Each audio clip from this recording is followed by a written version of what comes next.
చేసుకోవచ్చు. శుక్రవారం పూట వెంకటేశ్వర స్వామిని తిరుమలలో దర్శనం చేసుకుంటే లక్ష్మీ కటాక్షం సులభంగా కలుగుతుంది.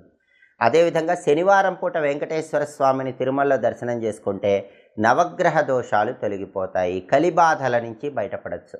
కాబట్టి నవగ్రహాలను సంపూర్ణంగా ప్రసన్నం చేసుకోవాలన్నా, కలియుగంలో వచ్చే అన్ని బాధలు పోవాలన్నా శనివారం తిరుమల క్షేత్రంలో వెంకటేశ్వర స్వామిని దర్శనం చేసుకోవాలి. అయితే ఎప్పుడు తిరుమల క్షేత్రానికి వెళ్ళినా పుష్కరిణిలో స్నానం చేసి ముందు వరాహస్వామిని దర్శనం చేసుకోవాలి. ఆ తర్వాతే వెంకటేశ్వర స్వామిని దర్శనం చేసుకోవాలి. వరాహస్వామిని దర్శనం చేసుకొని పటిక బెల్లం వరాహస్వామికి నైవేద్యం ఇచ్చి ఆ తర్వాత వెంకటేశ్వర స్వామిని తిరుమల కొండ మీద దర్శనం చేసుకుంటే తిరుమల యాత్ర సంపూర్ణంగా చేసిన విశేషమైన ఫలితం కలుగుతుంది. దానివల్ల వెంకటేశ్వర స్వామి అనుగ్రహానికి పాత్రలు కావచ్చు. అయితే తిరుమల కొండకు వెళ్ళేటప్పుడు కొన్ని నియమాలు పాటించాలి. కొండ ఎక్కేటప్పుడు చెప్పులు వేసుకొని కొండ ఎక్కకూడదు. అలా ఎక్కితే